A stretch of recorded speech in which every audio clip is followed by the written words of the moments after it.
Pursuant to Section 84-1412 of the Nebraska statutes, the public is hereby informed that a current copy of the Nebraska Open Meetings Act is located in the board meeting room on the north wall. We are going to have roll call in a second, and it will be for existing current board members, but I want to make sure that for the record reflects that Ben Perlman, Amanda Ryan, and Vinnie Palermo were all here as well to give input this evening. Roll call, please. Fay. Godding. Here. America. Present. Scanlon. Present. Snow. Here. Underwood. Here. Vargas. Wayne. Williams. Present. 7 present. Thank you very much. So we have gathered for this workshop to start the process of working with our consultants on the superintendent search. So at this time, I will turn it over to Mr. Jacobson. Is that correct? Or he's going to get his mic ready to go.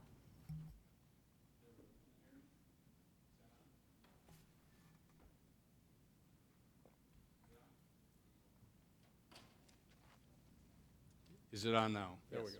Thank you. First of all, I want to thank you for selecting our firm. We're honored to be with you and working with you. I've put in front of you an agenda this evening that we want to work through and to get the search started. Prior to that, I'd just like to reintroduce part of our team and introduce the other part of our team that was unable to be here the evening we met with you. Again, my name is Tom Jacobson. I'm the CEO and owner of McPherson & Jacobson. And I have been doing this for 26 years, helping boards find superintendents, and very much enjoy this process. Dr. Sundblad. Dick Sundblad, great to be here and looking forward to working with you as a board and with the rest of your community as we come in and do input sessions the week of January 9th. Matt and I are going to be working side by side, putting together a schedule and identifying certainly all of the groups that you believe and that should be met with during that time. So look forward to that opportunity. Next, I'd like Mr. Wayne Gibson, who I mentioned to you at our presentation, introduce himself. You need to turn on the mic, Wayne. Good evening, ladies and gentlemen. I'm Wayne Gibson from Eldorado, Arkansas, and I appreciate the opportunity to be here with you all this evening and in your search for a new superintendent for OPS. We certainly appreciate the opportunity to be engaged in this survey. And Ms. Lo Dunn, who has been with us a number of years also. Good evening. I'm thankful to be here. I'm Lo Dunn from Louisiana. Have worked with McPherson & Jacobson for approximately 12 years.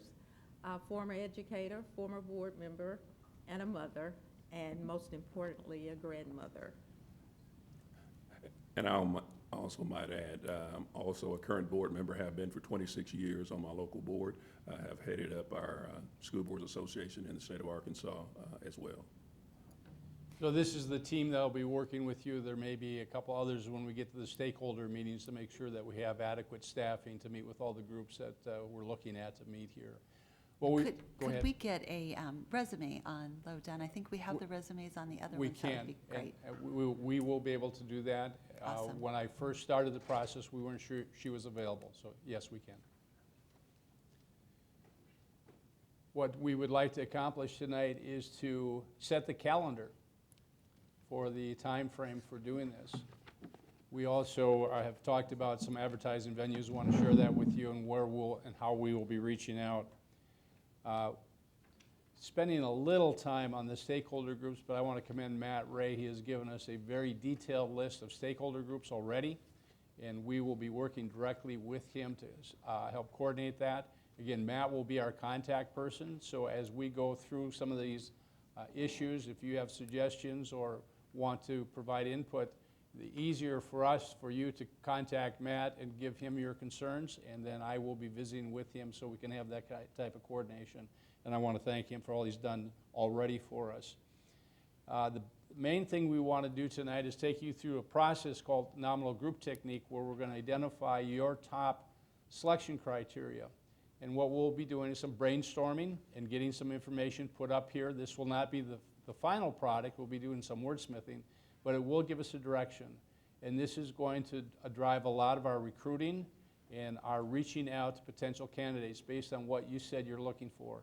We'll also, with your stakeholder groups, be asking for input into that process, and we'll be sharing that information back to you also, but it'll get started. And then we will do additional information and questions, and there is one additional that we want to put on here, and Mr. Gibson will address this. We want to at least raise the issue of compensation. We're not going to finish it tonight, but he's going to tell you what we'll be able to provide for you, and I know you've had some discussions already, but just give you some framework to do that. So, Madam Chair, is there any additional things that we need to add? No, I think that's it, so let's go ahead and All start right. with the calendar. So I believe Matt handed out to you a proposed calendar that you should all have. Does everybody have this calendar? Obviously, tonight's meeting's on there, and that's our first meeting, the organizational meeting. We will begin advertising it immediately. It's already on our website, but the directed advertisement with the stakeholder, with the selection criteria will begin as soon as we get that completed and approved by you to do that. The week of January 9th, we're looking at having stakeholder meetings, and I'm going to ask Dr. Sundblad to talk a little bit about the logistics of that, not the groups, but what we will be doing. So, yeah. When we come in on the 9th, or actually I think we're probably planning on starting on Tuesday, since the 9th you also have a board meeting. And we will probably try and stay away from that date, but start on Tuesday and go for 4 days with stakeholder meetings. We will have 2 teams of 2 that come in and we'll meet. One is the leader of the stakeholder meeting with each group, and the other basically documents what's being said by the groups, and then we compile that into a document that'll be rather sizable, I'm sure, once we visit with the number that we're going to be visiting with. We will be meeting for sure with some very definite ones: teachers, administrative team, support staff, students, whatever groups that you would like us to meet with. We certainly will be meeting with those. And then also community groups. We have a list right now that Matt has provided, I believe, with 91 community groups on it. I don't think we'll have time to meet with 91 community groups, but we are going to lump them together based on their area of service to the community and invite them according to that. At least that's our idea now. And I know I'm going to be back over here on the 15th of December, yes, to meet with the group that's going to work on that and put together a schedule. Questions on the input, the stakeholder groups?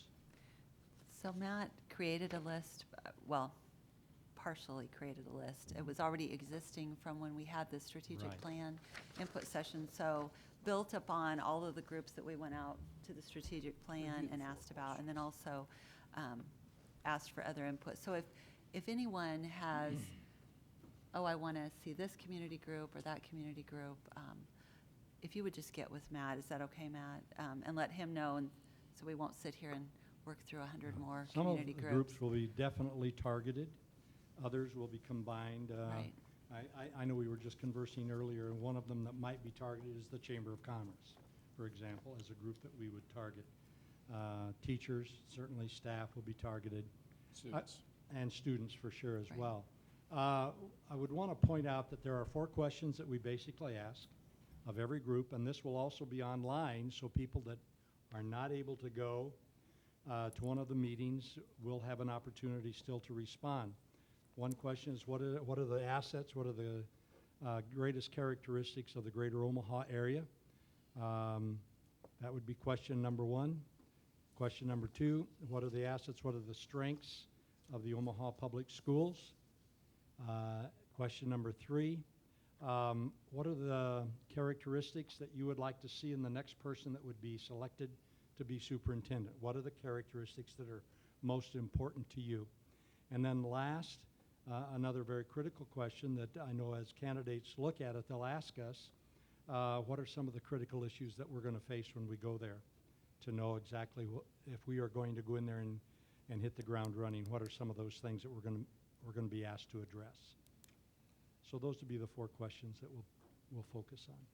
Can you share with us a little bit, and we talked about it, I know Mr. Jacobson and I talked about this a little bit, how the, so these are directed stakeholder meetings, but then how the open forums would work as well? We will have open forums probably every evening for the community, probably 6:30 to 7:30, 8 o'clock, where through press releases and whatever method is the best that you communicate within your community, we want to get that information out for the community members to come to open forum meetings, and those will be held probably, we haven't finalized this, but probably at 6:30 in the evening for families or for parents and community members to come out that have not necessarily been directly targeted by a group. Does that help? Does that answer what you're That's great. Does that help clarify a little bit of that? We've also had the discussion, preliminary discussion about the non-English speakers and making sure we're accommodating for them, having translators available. So Right. we have those logistics working again with Mr. Ray, working through that. And our district will provide, I think, the translators, as we talked about that. We also talked about doing a kind of climate survey that Right. could go out to the, all parents of students, so that if they didn't make it to one of the forums, but yet they wanted to give input, they would have the ability to do that.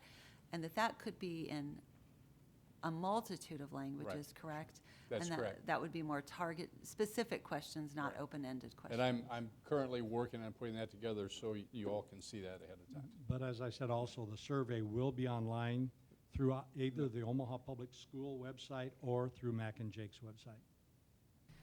And Mr. So Snow that's- Mr. Snow has a question. So you said the climate survey is going to be online, or what's going to be, sorry. Yeah, Sorry. we're talking about the climate survey being electronic and being available in multiple languages. But you'll have like a paper copy as well?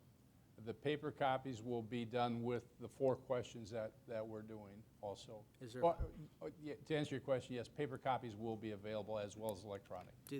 Would these surveys, the paper copy would, for an example, do they have to come to the meeting to fill out that No. paper copy, or can it just be taken to a group They and have could- like a neighborhood organization fill out what Yes. they think, or?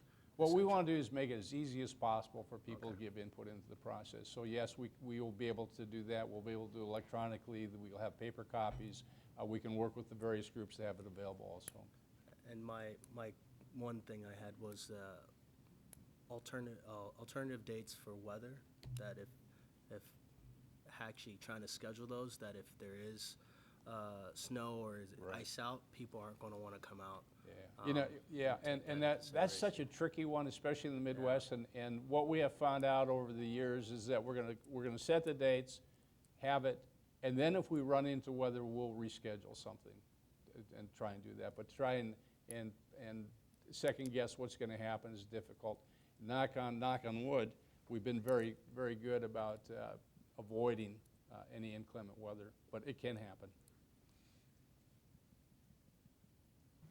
Ms. Williams? Sure. And then Ms. Underwood. So what are you, I guess I have some, my concerns are going to be kind of digitally, and what are your plans to reach stakeholders that aren't going to come to a forum, regardless of whether, or, is there a place on the website, or is there something we can share via Twitter or Facebook or Instagram or all of Yeah. those things to get family and Well, community input? Yeah, good question.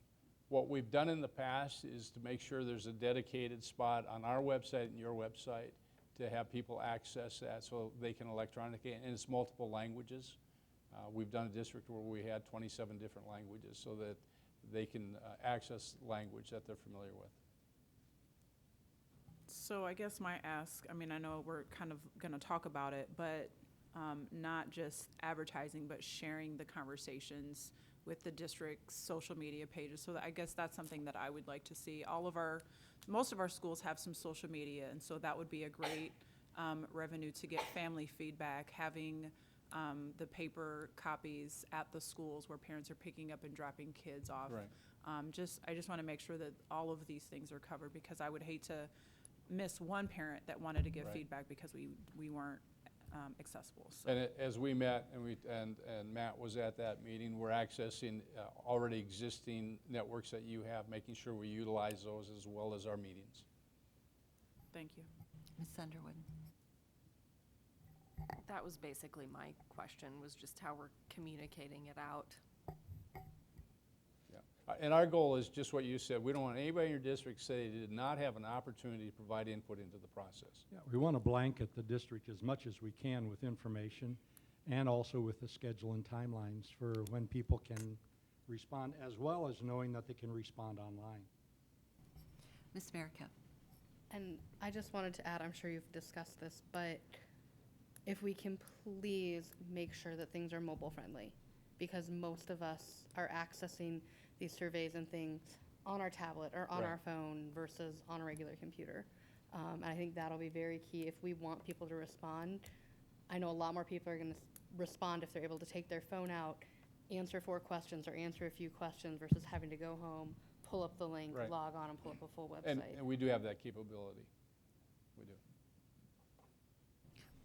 So just for the board's information, one of the things that we talked about when we visited last week was the importance of that climate survey piece for especially families that didn't want to take the time to answer the 4 questions, but really wanted to give Right. kind of a climate of what they were looking for and how they felt about the district. And also, I think we've done a lot of training of our constituents by some of the surveys that research has done, which are very easy to answer and also can be provided in multiple languages, which is easier sometimes for folks instead of writing out answers. So I think you're providing a number of different options than where we started from, right? Yes. So, okay. Continuing on with the calendar, and it was appropriate to talk about stakeholders at that point. Once we have completed those meetings, we will meet with you again, and we are proposing the week of the 23rd. I don't know if we want to pick a date tonight for us to meet. I hope you brought your calendars. If not, we can again coordinate that through Matt and find a date. But at that meeting, we will be reviewing what we heard from all the stakeholders. And we gather all that information, we put it into a report. We report everything we heard from every individual, and you will have an executive summary of reoccurring themes that we heard from the various groups. I'll present that to you. We recommend that that be posted again on whatever electronic media you have. When I say district website, that means your school sites, all of that, whatever you already have in place, so people can access that so that they can see it. We will take you through a process. We will begin working on interview questions surrounding your selection criteria. We have a database of questions that we've gathered over the years from boards. However, we'll give you an opportunity ahead of time that if you want to submit questions to be considered for that, we'll be able to do that, to have you have that part of the process also. We'll be talking about the logistics of the interview itself, the interview days, and how we're going to involve individuals in being in that process. Again, we're going to start talking about, or Mr. Gibson's going to address the issue of compensation tonight, but we'd like to have that, if we could, have some direction from you by the second meeting so that we can share that with candidates. And what we're looking for, some guidance from you as to a minimum of or a range of. And again, Mr. Gibson will address that later with that agenda item. And then we will be talking about the involvement of your stakeholder groups in meeting candidates and the availability of them to have an opportunity to provide input to you during that interview process. And in order to do that, we need to have chair people decided as to who will head up each of those groups so we can meet with them and coach them through the process of their involvement in the actual interview process as we do that. And pardon me, I don't remember if we're going to have the board try to get a date through Matt, or are we going to try and do that tonight? If we could do it tonight, that would be great. I think So everybody's we're here looking who the would- week of the 23rd, whatever night can work on your calendar. Our schedule will reflect whatever you can do. So the week of January 23rd, if you can pick an evening that And- you all can meet, that would be And we have a helpful. board meeting on January 23rd, so if everybody would like to tell us about how long It typically takes an hour and a half to 2 hours. Okay. So if we started at 5:30, we could just tack that on the beginning of a board meeting versus having another separate evening. How does everybody, I guess, I'm curious to know if everybody's okay with that. Mr. Snow? My only caution is that we have new board members, and it'd be like their second meeting, and trying to cram a meeting right after it. We're assuming it's 2 hours, but it could go longer, and I don't want it to be a meeting that goes into 11 o'clock because Right. that goes longer. Right, but we can also work on our agenda to make sure that, we don't have. Right. We can do that, and I think we'd be okay doing that as well. Not having a lot of other things on the agenda and planning it well. So make it light.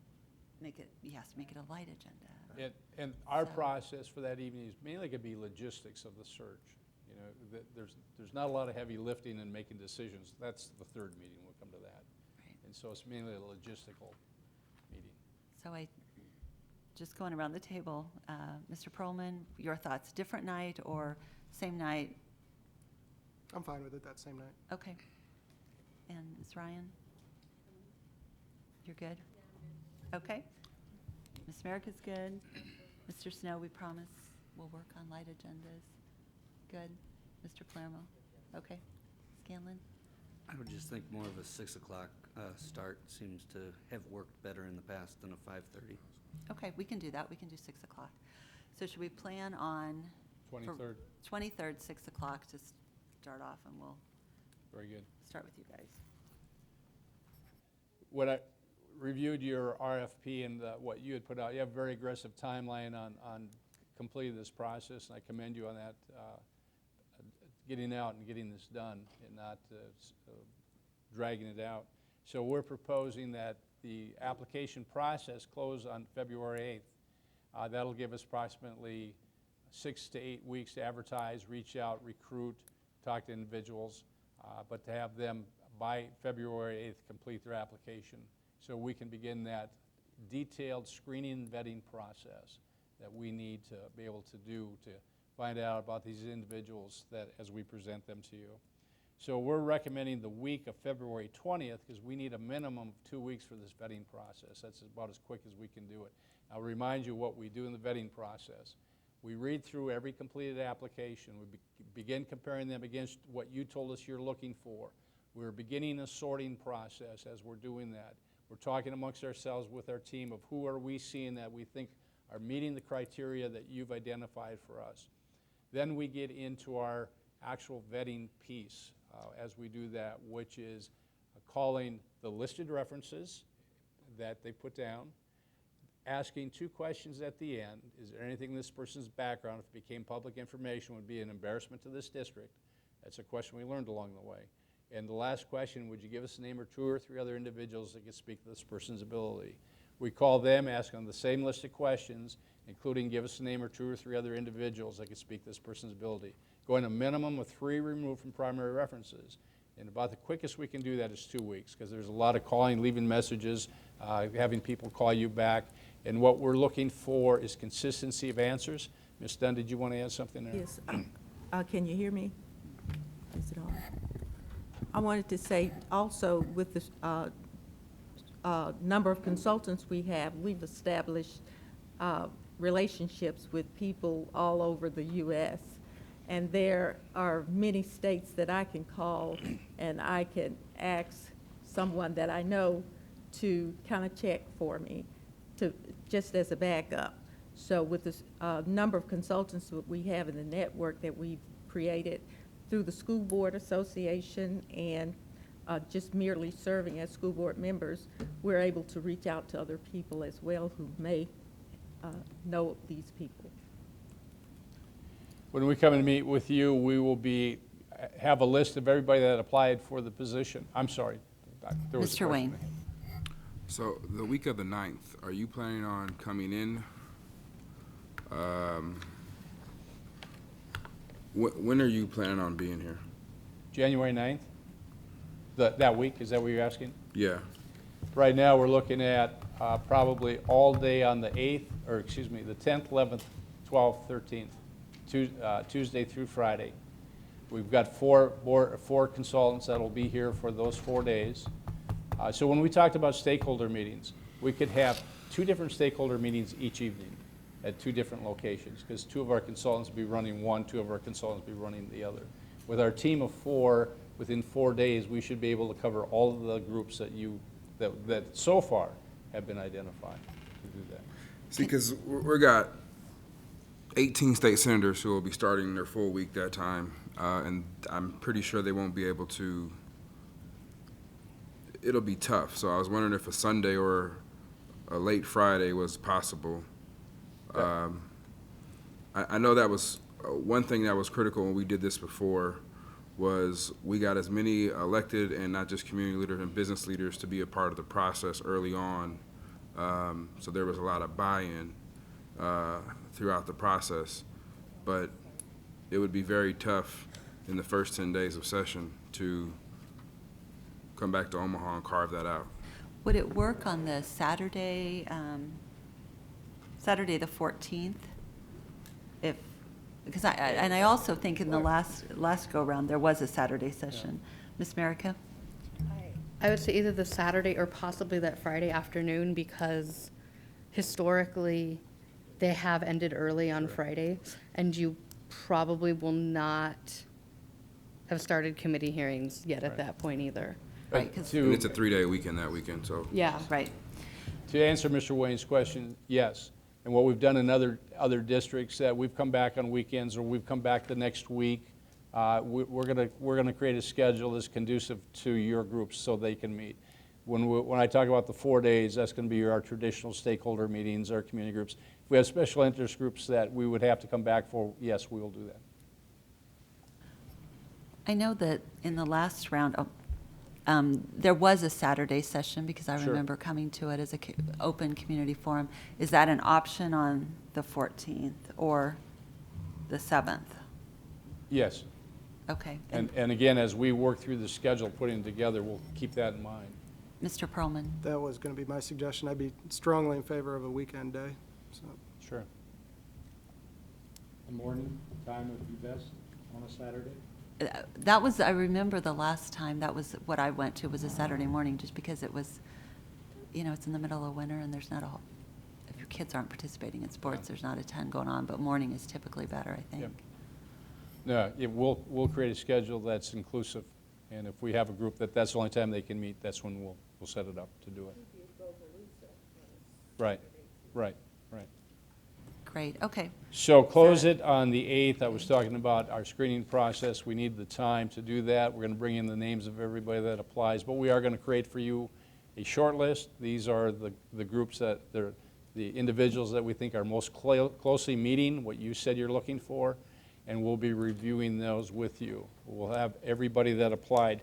So I bring that out, so the week of February 20th, that's a meeting that we typically will schedule 3 to 3.5 hours. If we need more, we'll do more, because we don't want you to feel rushed. We're going to be presenting information on candidates at that time to you, potential candidates. Coming out of that meeting, you'll be selecting who and how many you wish to interview as semifinalists or finalists. And so we need to pick a date. So just for the board's information, February 20th, there's no school, that's President's Day. February 21st is DCAC, the district-wide Parent Community Citizens Advisory Committee. So that's the evening of the 21st at 6:30. The 22nd, we would have a board meeting. So that would leave that week, the 23rd to the 24th. Is that,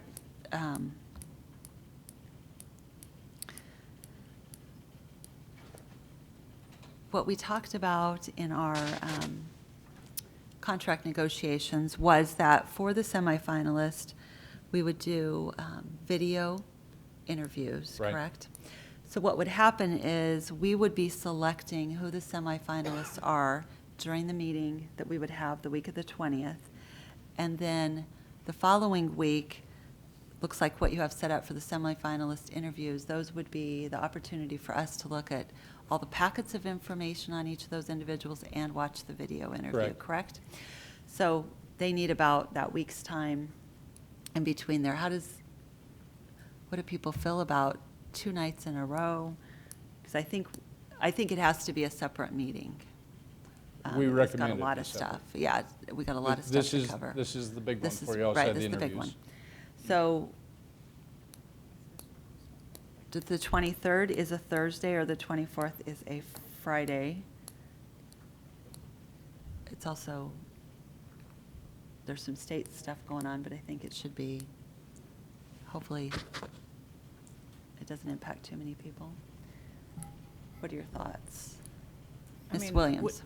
Quite honestly, I mean, that makes a long week is a Saturday. I mean, to me, I would hate to do business on a Saturday, but I think it would give all of us the time to dedicate to that. You also have, I think that lens for community support on a Saturday. I mean, I don't want us to get so caught up in during the week of a short week, so that would be my suggestion if that was a possibility.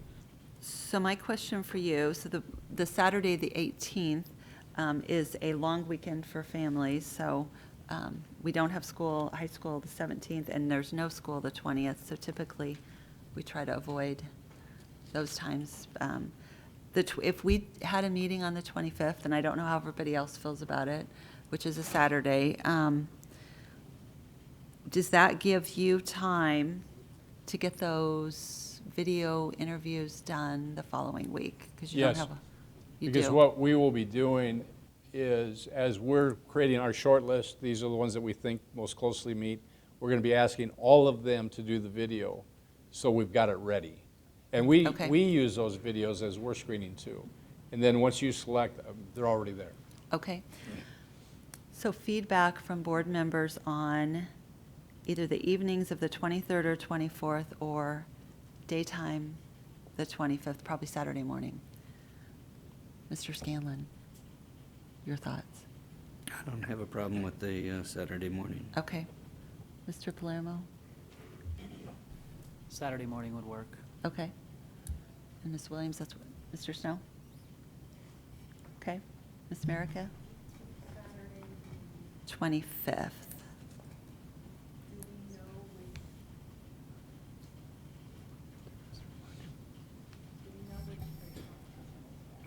Swimming. Okay. Saturday? Did we get the mic on both of you saying Saturday? Sorry. Saturday Just- is fine. Okay, Saturday. okay. Mr. Perlman? Saturday works. All right, so we will shoot for the 25th, Saturday morning, 9 o'clock? That's fine, whatever Okay. time works best for you. All right. And I already explained the semifinalists, and those are in executive session. Those are closed session. Names don't get released unless you're a finalist. And so we will be reviewing the shortlist people with you, and then you'll be able to further interview them or continue with that process. And then we're looking at the week of March 6th for interviews. What that involves for the board is typically an evening meeting to interview the candidate.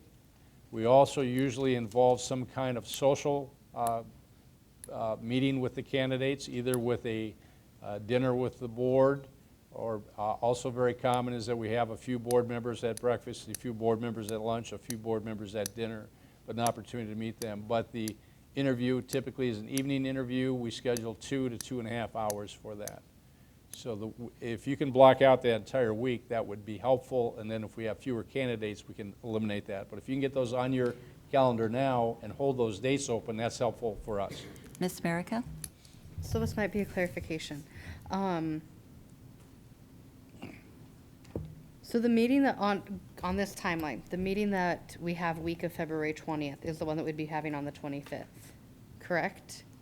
Would we Correct. also be watching the semifinalist video interviews at that meeting, or would that be a separate meeting that next week? It could be either or. We put them both down. If we can't, and we do that because of your schedules, that you be able to be flexible. If we are on a Saturday presenting final candidates and we have them all videotaped, that could take the place of semifinalist interviews. So the question, it's a great question. The question is, On February 20th, if we're selecting the semifinalists, you would also have all packets and videos available for us if we said, Yes. we're in closed session, we want person X, Y, Z, Right? G, K, whatever. And then you would provide us all that data right there. You'd have it for everybody. If that's. Is that yes, correct? Yes. Seems Well, like, let me make sure when I say for everybody on the short list, the ones that we think are most closely meeting. I mean, we don't ask everybody to apply to create a video. right. So if for some reason there was someone that an individual wanted to add to the semifinalist Then we would have to list, back that up. then we would have to go back and have another meeting. Does that make sense? Mhm.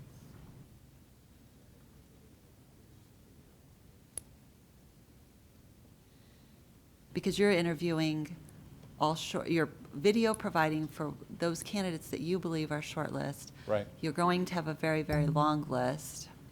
right. So there may be some individuals that you all, based on your screening, didn't put on the short list. But if we asked you Then we for would have that, to go back and do the video. you would have to go back, do the video, and we would have another meeting. That's correct. I don't know how often that happens, but Mr. Wayne?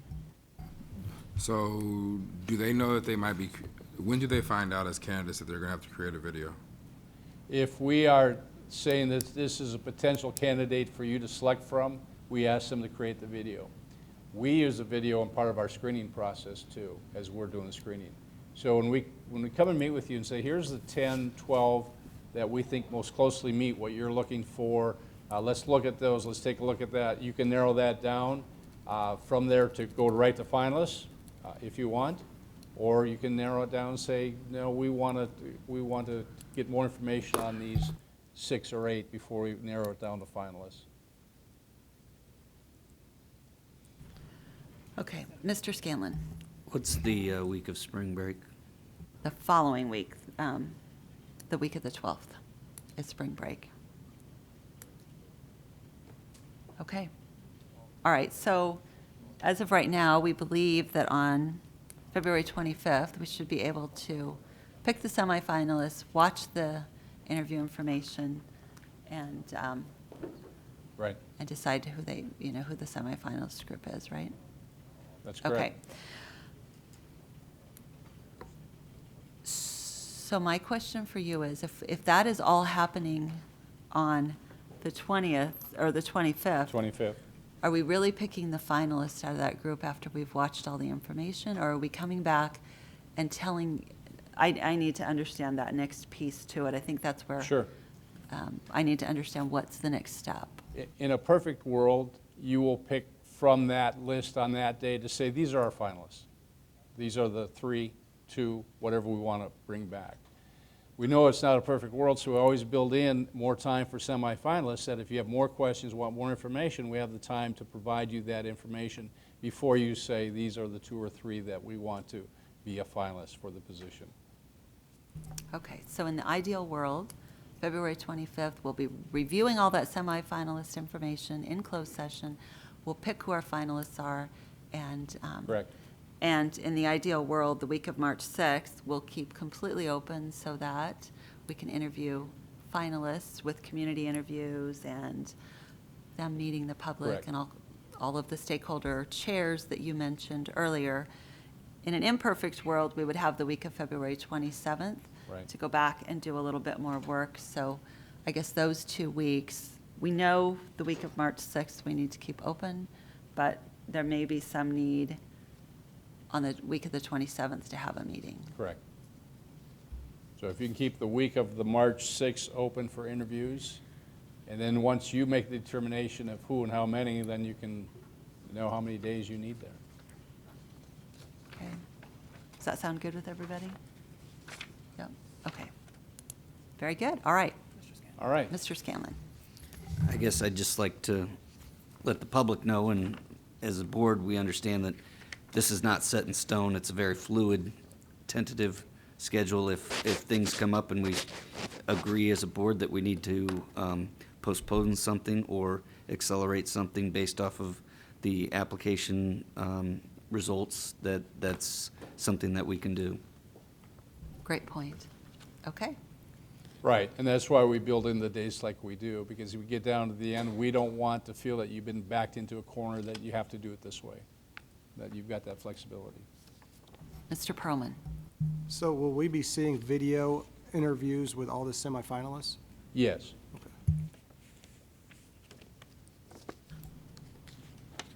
On the 25th. And the packets of all of the screening and their application information as well. Right. Okay, we will write that up, get it to Mr. Ray so he can distribute it to you, and so you can get all those dates on your calendar. Appreciate you doing that so quickly this evening. We have had a discussion on the advertising. We have posted it on our website as an opening, and again, we get between 200,000 and 300,000 hits a month on our website, being a national firm. In addition to, we have, and I don't pretend to understand this, but I have a person in my office that does it. It's posted on Facebook, Twitter, LinkedIn. It goes out to all state school board associations across the United States. It goes out to all state administrator associations. We have a K-12 job spot, Indeed.com, and then this Council of Greater City Schools. If you are a member, we can't post it, but I believe you are a member. We will Yes, we post are. it at Greater Council of Greater City Schools. Then we did discuss putting it on the AASA website for, I believe it was 30 days for that cost, and the top school jobs education week for 30 days to do that. Your HR person was part of this discussion. Those are two venues that you use also internally to do that. And that should be a good outreach for us, as well as our recruiting piece. So that's where we're going to have it posted. Just so you're aware, McPherson Jacobson does a banner ad in the World Herald anytime we have Nebraska openings, so we've got Gibbon and Shelton, some of those. So Omaha will be in the next one, and it's just a little a note there that it's there, and that's 2 is included. So those are the advertising venues. And again, I want to thank Mr. Ray for all he's done to help coordinate that. He has he's gotten the list here for us, and we Yes. appreciate that, Mr. Ray. So one of the things we talked about on Monday when we were talking through the contract negotiations, and Mr. Wakefield recommended that we use online versus print. He said Right. not a whole lot of people are looking at print ads anyway. The print ads are fairly expensive. I think they were well over $1,000 for 1 week. Was that right? Or It one? was $1,652 per week. Right. But some districts we work with want that. Sure, and that's why we bring it appreciate forth that, to and you. if for some reason someone thinks we need to spend that money, but Mr. Wakefield's recommendation was Right. that we do the online version. His experience is that that's where people are looking, so that's why that's on there. So when you see Education Week print ads, talk to me about that. Was that part of, for $400? No, the Education Week is the top jobs for, where did I It's, put right, this? it's the same thing Yeah. online, so. The Education Week print ad was the one that cost $1,600, $1,700.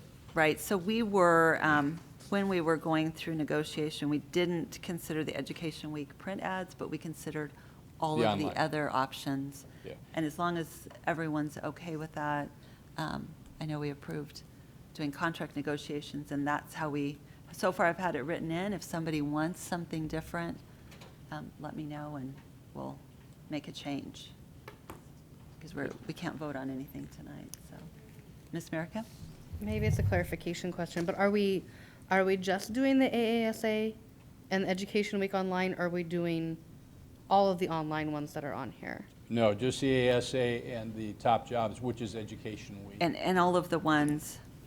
above that are included. So where Education Week print ads are at, we're not doing, right now, we didn't plan on doing the print ads, but all of the rest of the ones that fall below, we can certainly do. And so, I mean, I would think that we'd want to advertise wherever we can. Because Those I aren't was just terribly gonna ask expensive. if we thought there was a reason why we shouldn't do Alice and Nabsy, Right. No, I think because I think my we thought is we do should everything except do for the that other Education Week online print ones. ads. Okay. I mean, that was, I guess, where I thought we left it. Well, when we talked. stopped because So this is our generic list. I'm going to tell you that Ed Join, California, you don't need that one. And that's specific when we're doing California searches. But I would, if you wish, I would draw the line under Association of Latino School Administrators, include that, and include the National Alliance of Black School Educators. Oh, and the 3 California ones We- are applicable to California only. Applicable to California Okay. only, but this is our laundry list that we bring out with us so we don't forget them. So for the record, we would be doing AASA, Top School Jobs, NABSE, and ALAS, Okay? and District Administration website. Yep. Correct? So those 5 venues. Does anybody have any other comments on that? Or thoughts? No? Okay. Great. Okay? Thank you. Time to put you to work now. And let me explain the process that we're going to go through and what we will come out with. You have notebooks in front of you there to write on. This is a research-based consensus decision-making process. It's been around since 1971, and it works quite well. We've used it in all of our searches. What I'm going to ask you to do is to write on that paper, and you're not going to turn this in, the top skills, qualities, characteristics that you think your new superintendent should possess to be successful here. And I want you to list everything that you can think of on that sheet of paper. We then are going to go around to each one of you and ask you to give your thoughts and ideas. We're going to put those up here so that we get them recorded. Once we do that, I will go through these, and if we have some that we think are enough alike, we're going to combine them. And when we're done with that, we're going to do a ranking system. And once we're done with the ranking system, you'll see what comes out at the top, and we will be talking about doing some wordsmith of those types of things to do that. I think Matt passed out some, go ahead. So in your packets, you have some sample job qualifications pulled from McPherson's website. And then I also included policy 2110, which is the board policy on the duties of the superintendent, just as a reference as you go through this activity. So if you will, begin writing the skills, qualities, characteristics you would like to see your new superintendent possess. We'll begin this process of identifying your top criteria. Take whatever time you need.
Okay. Thank you. Everything you can think of that you want this person to answer. We asked, when we do the community groups, we ask this question too, and the best response I've had was from the Methodist minister, said, want a Methodist that'll teach Sunday, a tithing Methodist that'll teach Sunday school.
Okay, here's what we're going to do. Some of you are still writing, that's okay. I'm going to ask Mr. Perlman to give us the first one off his list. We're going to write that up there. Now, some of you are going to have some of the same things on your list. So if somebody says something that you have, just cross it off. We're going to go around until we get everything up here. Some of you can have a longer list than somebody else. If you're done, just pass. But if you think of something else as you comes back around to you, put it up here. We want to get all the ideas we can. And then we're going to kind of post them around here so you're able to see them, and we'll come back and discuss them. So, Mr. Perlman, your first one. Avoid paragraphs. I would look for someone who's a highly skilled collaborator.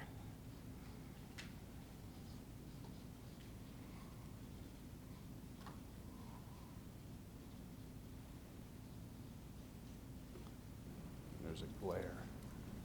Ms. Ryan. My first one is somebody who's going to promote equity within our schools for our students.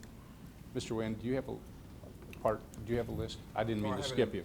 I've done this 3 times, so I pretty much have my list. Oh, So, you have yeah. one? I didn't mean to skip you. No, you're okay. I was talking to somebody. So, come back to Mr. Wayne. Equity, what was the last comment? In our school, Yeah, for our students. for our students?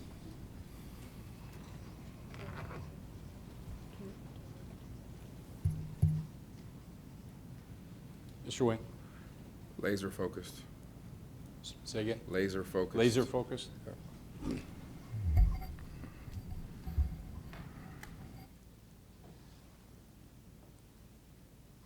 Ms. Mercer? Vision and forward thinking. Vision? Yeah, I saw it. Let's glare off it. Vision, did you say? Yep, vision / forward thinking.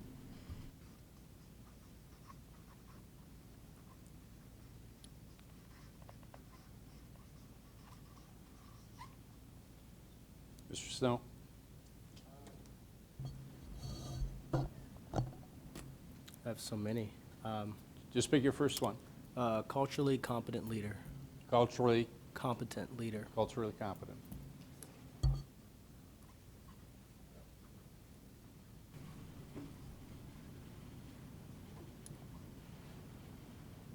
Go ahead. Integrity. Integrity? Yep.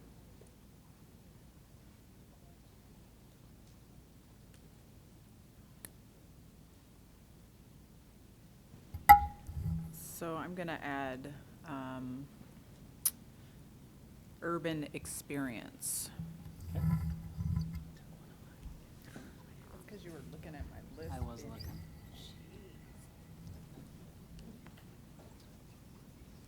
Okay? My first one, I'm gonna add a little bit to Lacey's, not just a vision for looking to the future, but to the past, so we can see, you know, what we've been through and where we're going. We don't wanna hire somebody and take a whole bunch of steps backward, so. Along those it's- Understanding of the past, Yeah. understanding history? There, on number 4, maybe also looking to the past. It was one you had on here, that was my number 1, actually. Okay.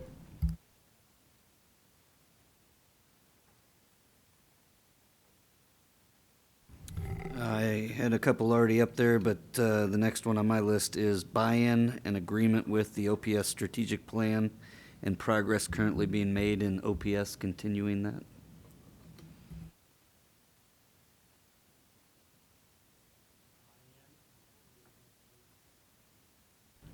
Buy-in and agreement with the OPS strategic plan and progress currently being made within OPS.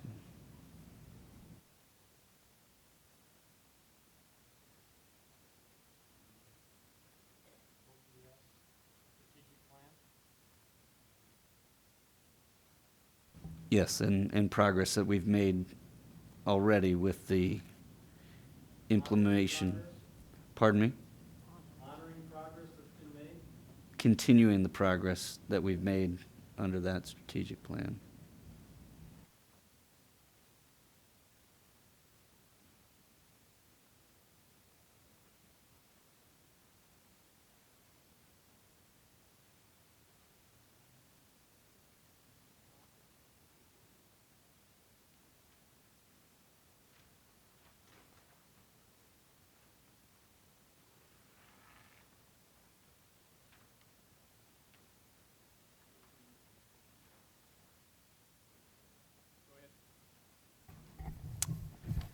Understands the diverse needs of the district.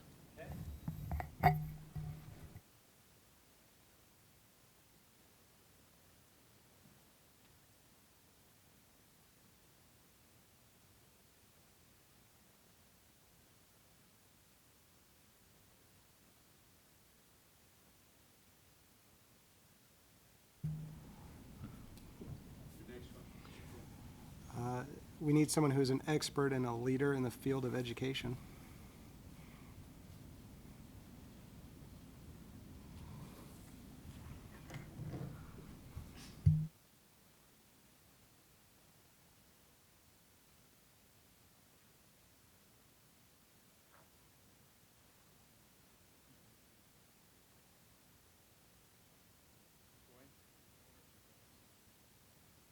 Can you turn on your mic? Ownership of decisions.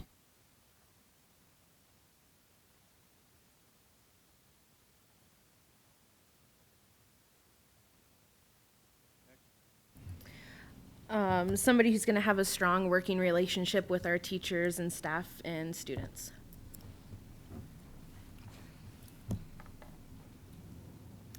Same as involved. But flush it out.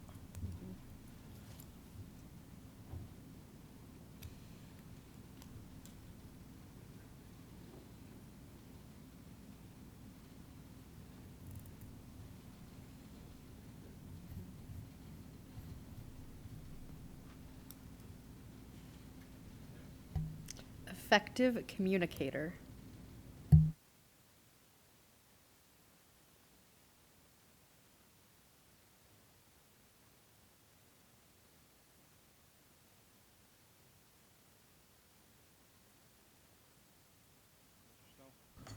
Someone who can separate external stakeholders from internal stakeholders.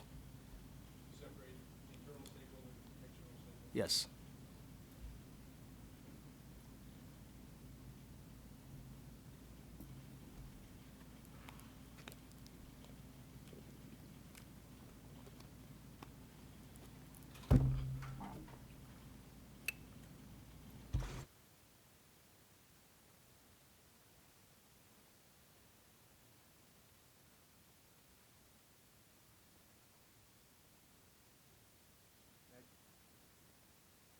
politically savvy and able to understand the legislative process.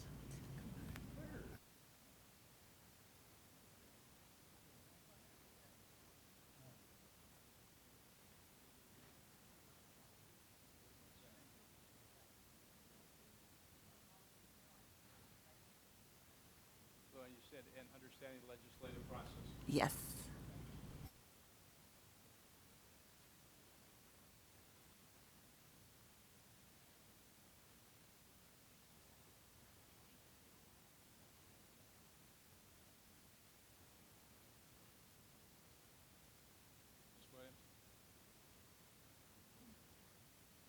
Well, for the most part, mine have been up there, but I want to add to the urban experience, and so urban and high poverty experience, because urban doesn't always mean high poverty, and high poverty, yes, no, add it too.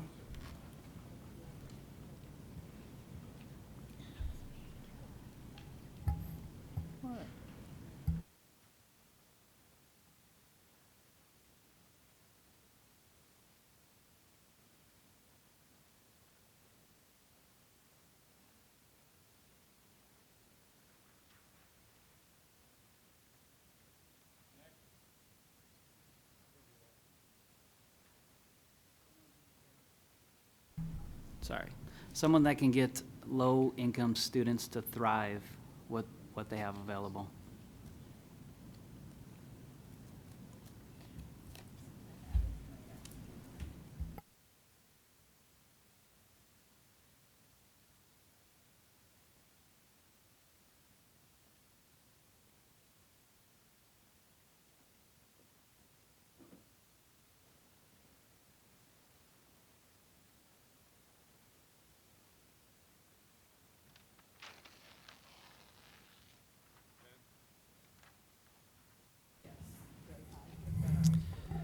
My next one would be work with the Omaha community to maximize success of OPS students.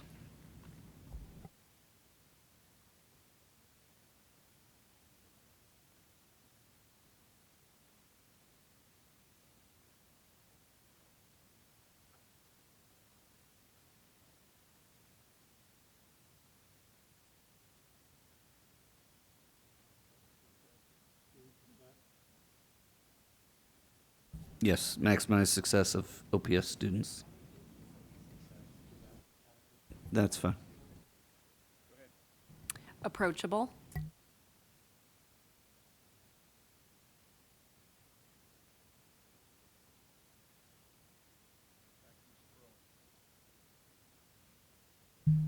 Somebody with experience and background with large budgets.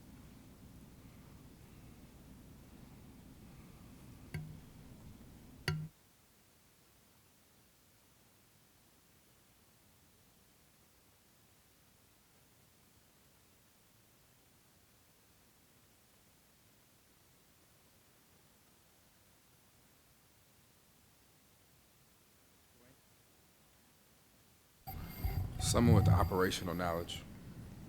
I think we spend a lot of time focusing on the education side, but there's also a huge operational department.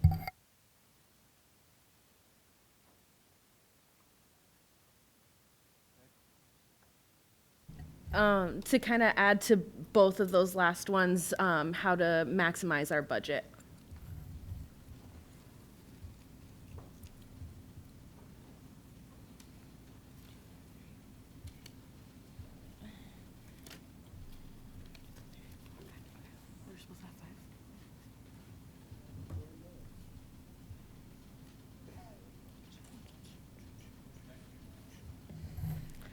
Open to feedback and constructive criticism. Open to feedback and constructive criticism.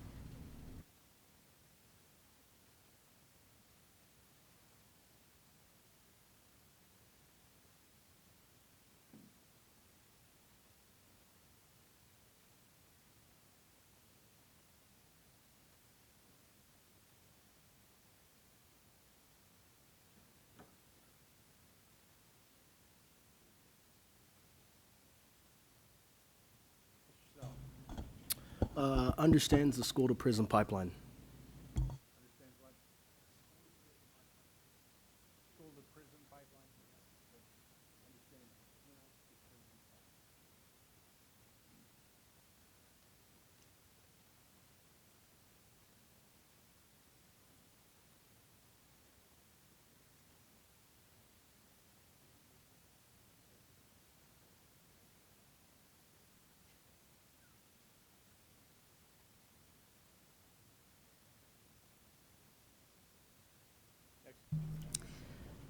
Motivator.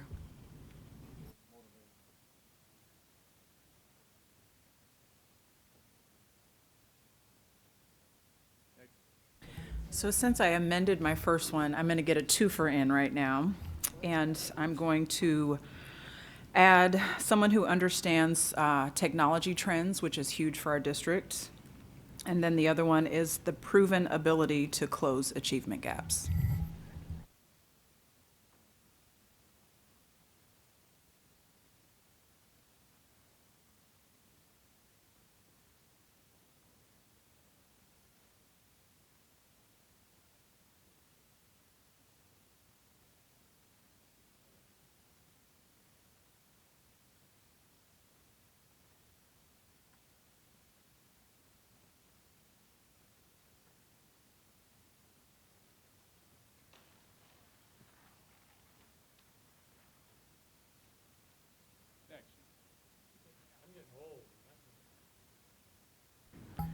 Someone who shows up every day, ready to prove themselves.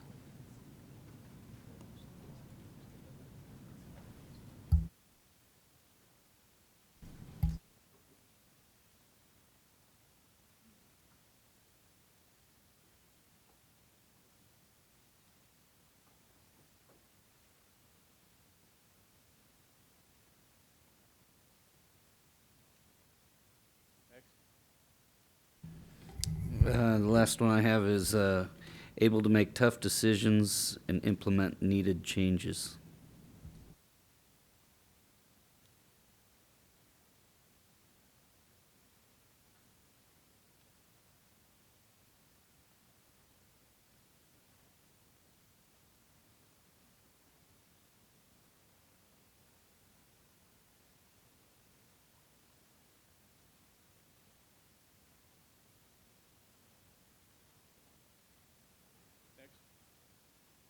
Strategic thinker.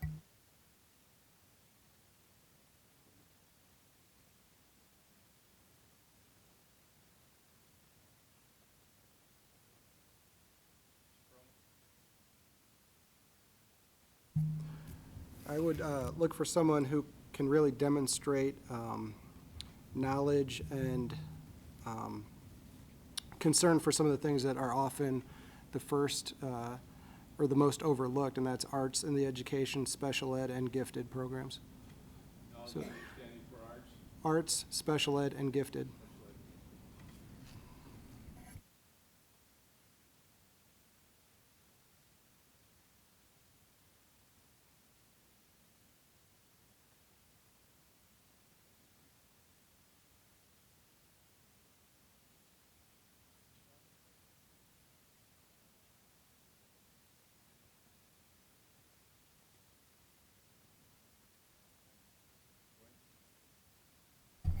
Who understands clearly and clearly defines the role between a board member and a superintendent.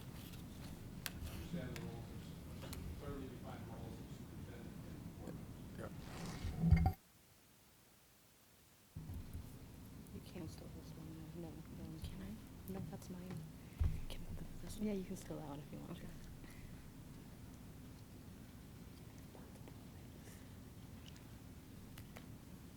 Somebody that's driven. Yep.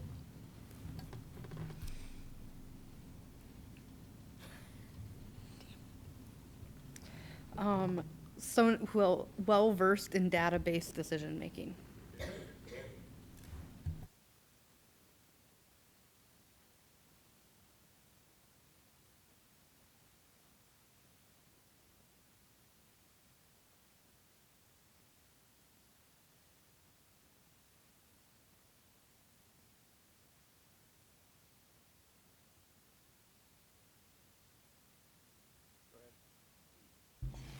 Someone that is committed to understanding their board members individually.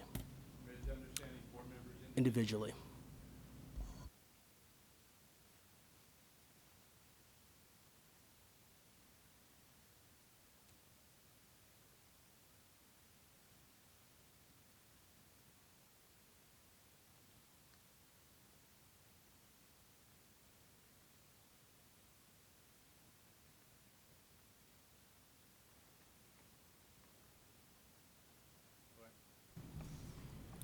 Positive representative of the district.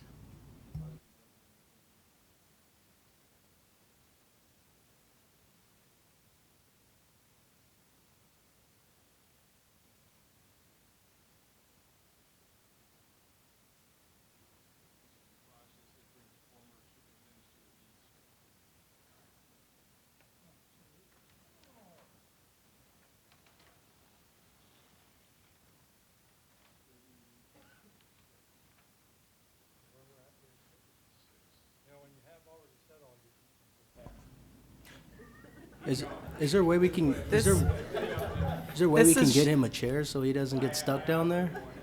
Alrighty. This is your first go-around with this board. We could be here all night, so.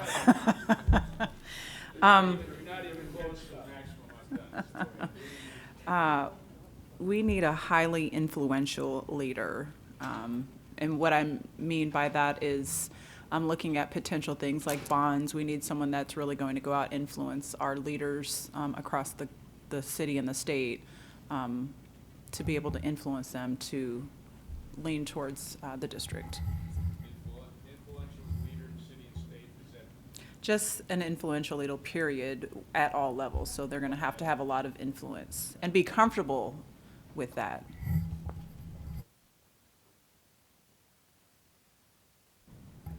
This will be my last one. Somebody who understands what success is.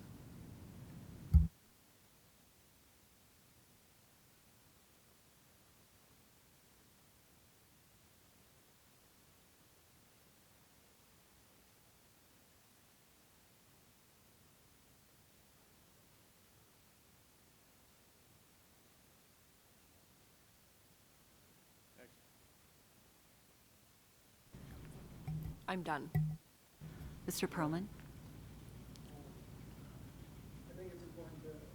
Superintendent or anyone in a leadership position to have a good sense of humility and be a humble person.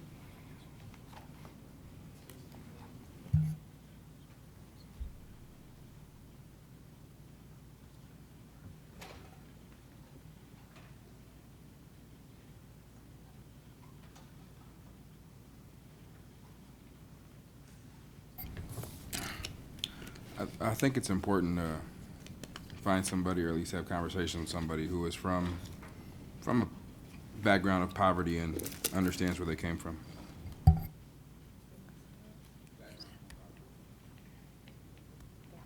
You said that.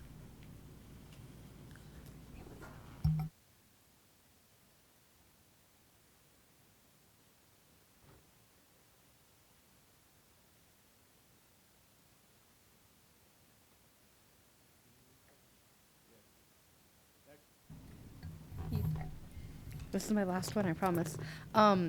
Honesty and willing to talk about problems.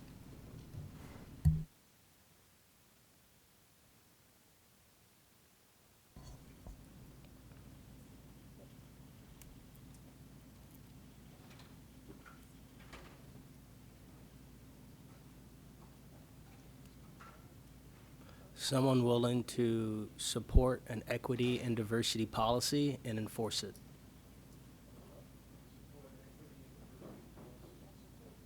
Enforce it. Yes.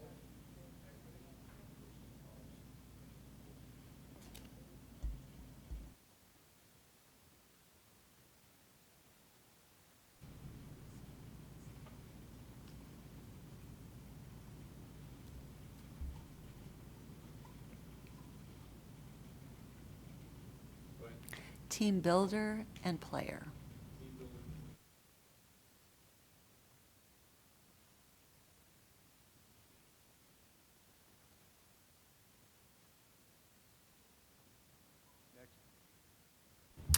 my final, what, am I last? Everybody else passed? They were finished? Nope. Oh, Ben. Dang, Ben, come on.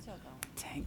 I think one of the most important things that is not up there is a passion for students.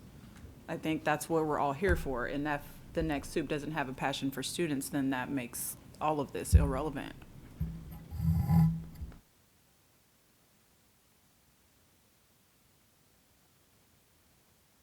Pass? Or do you have another one? Pass?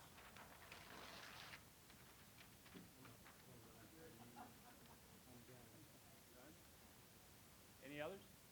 Mr. Snow? I got another one.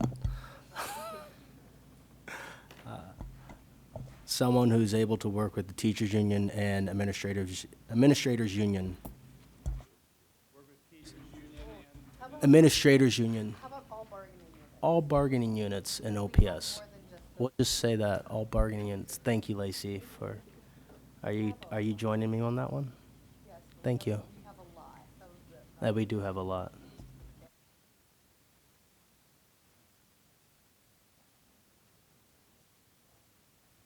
Do you have more than one?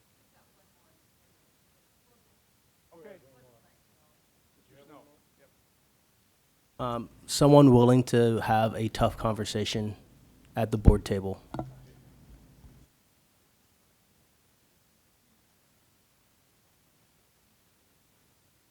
Are there any others? Okay, so I know Mr. Scanlon had commented on the strategic plan.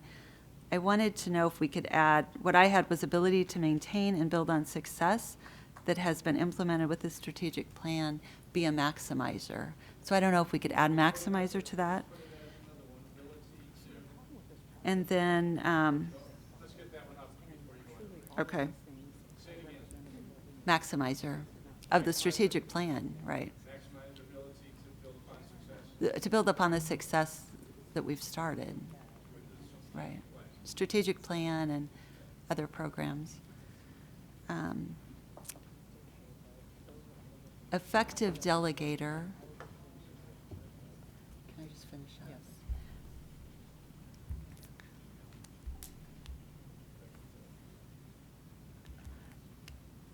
And with urban and poverty, if we could add ELL to that as well. We don't have, Number 7. is it number 7? Urban experience, high poverty, and ELL. And then, okay, I'm sorry.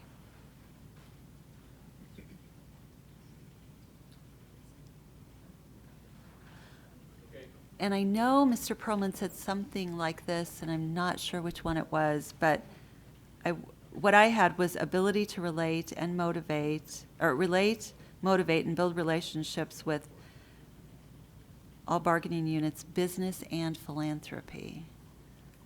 So I don't know if we actually talked about business and philanthropy. So ability to build relationships with business and philanthropy, because I think we already have bargaining units. Influential leader, right? So it all kind of, there's a couple different ones up there that go, but we didn't cover that specifically.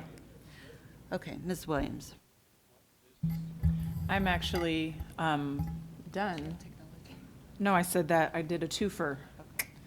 And I did that earlier, so. Okay. Yeah, I'll just leave. Go ahead. All right, are we done? All right, I'm going to read through these, and here's the next set of rules, is that as I go through, if you think there's some up here that are enough alike, we can combine them, we'll do that. We're not going to lose anything off this list. Everything, you've come up with a great list. We're going to combine them so that if they come out to be one of your top ones, we'll be able to wordsmith them to do that. But here's the rules with combining. Anybody can suggest they get combined, but the two people that put them up have to agree that they can be combined and do that. So I'm going to read through, and Dick, you want to hand me that pen?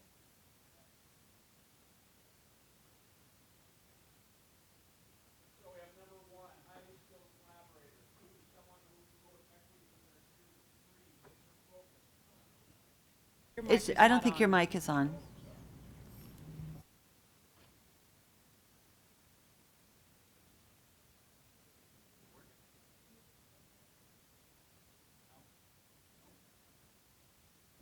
Testing. Excuse me. So I know we're trying to stay on time, and my suggestion would be, I know that we're gonna try to condense them, but is it possible that we get a few minutes that instead of you having to read them all to us, we can just go look at them and then Whatever look you at wish. the few that align, that might be easier Right. for us instead of going through? If you want to come up and take a look at them and make the suggestions, that's fine with me. Okay. I Instead was- of reading through it.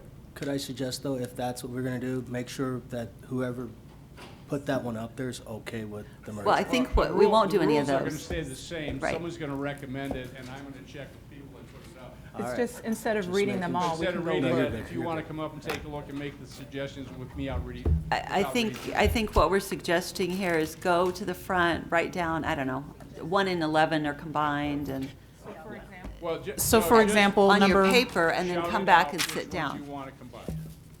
Sounds Well, good. we can't really do that without being on the mic, so I don't know. What if we take our pads of paper with us and write that down, and then we can come That's- back and that's what I utilize was our thinking. go-around? That's fine, If you we can could do just that. go to the Now, front. the goal is, we don't have to combine everything. The goal is, if you think they're enough alike that we can put them together, we're going to do that. But the goal is not to do a whole bunch of combining unless, you think they work together. So if you want to come up, take a look, then come back to your seats, and then I'll go around and ask for suggestions on combining. Okay.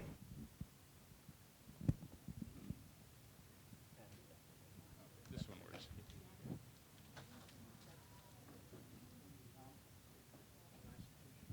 Hmm?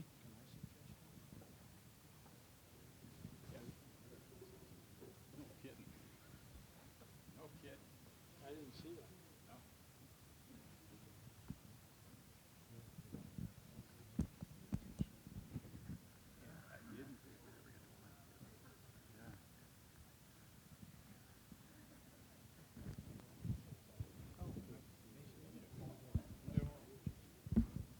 Well, these two gentlemen along with me and that lady over there. We're gonna wrap it up here. We'll be done in about 15 minutes. But I need to run ahead.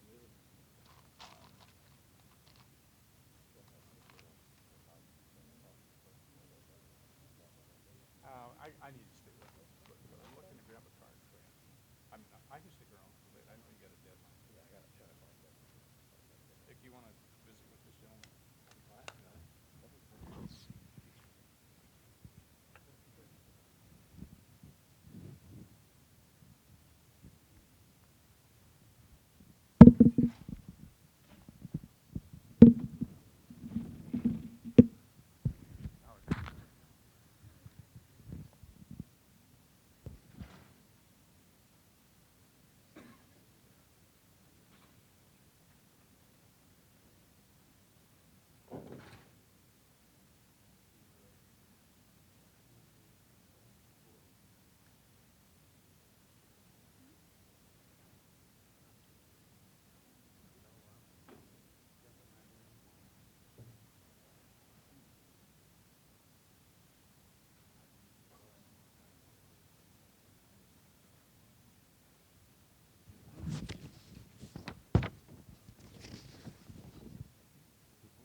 because a number of you are going to have the same ones, let's just start around. I'll pass the mic so you can speak, and then we can just do that from up here.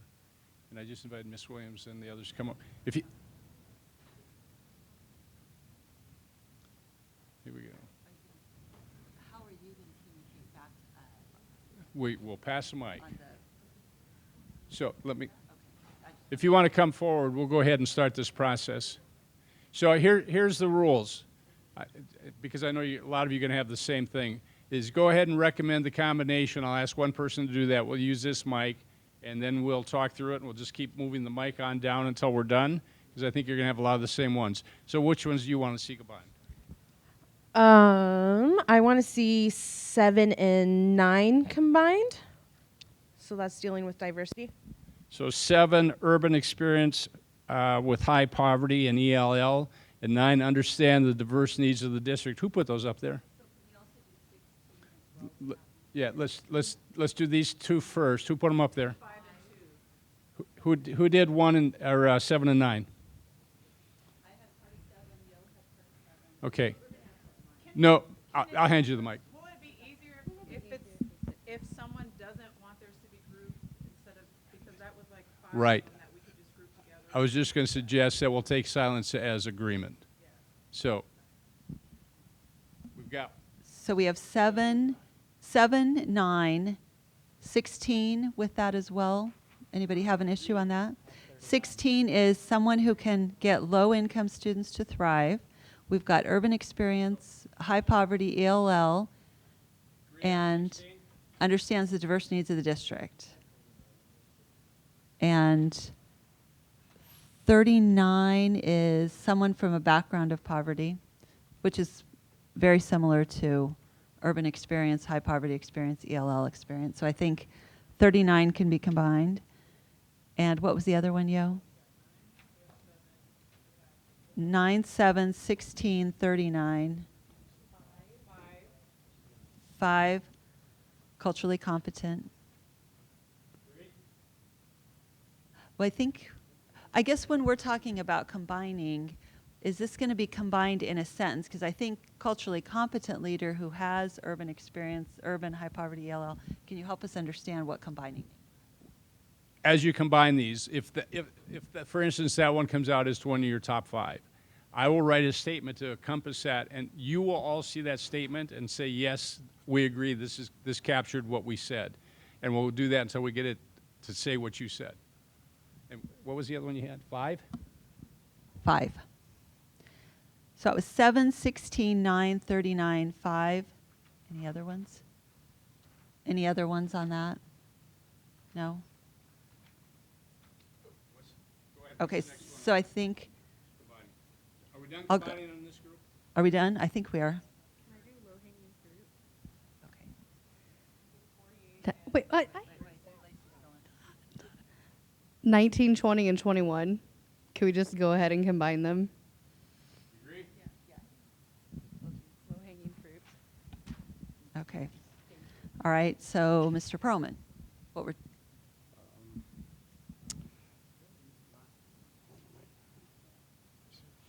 Some that I saw that I think could be combined would be 1 with 12. Number 1, highly skilled collaborator, and number 12, strong working relationship with staff and students. Agree? One second. what about 1? Oh, you've got a problem. Well, we're waiting on 1 and 12. Does anybody have an issue with combining 1 and 12? 43? I think 43 gets combined better with 17 and 10. What do you guys think?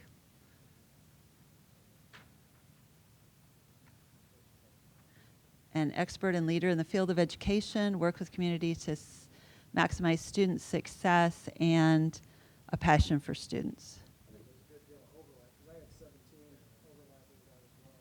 So I had 10, 17, and 43 combining. Going back to Mr. Perlman on 1, 12, what does everybody think about 42?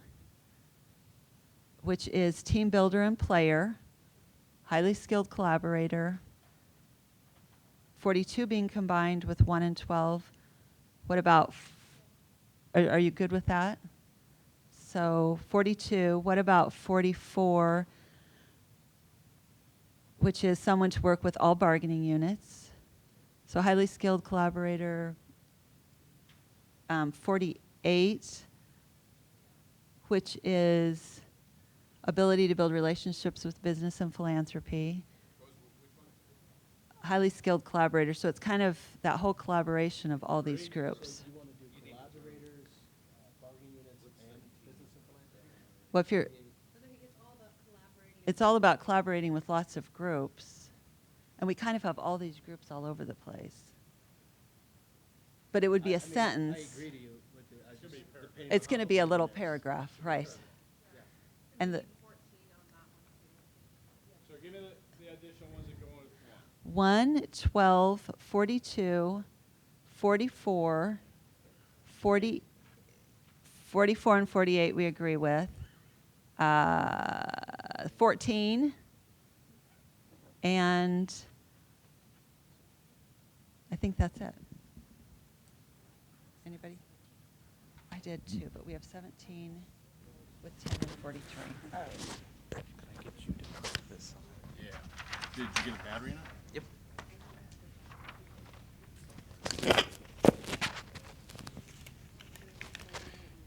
What was the other ones we combined there?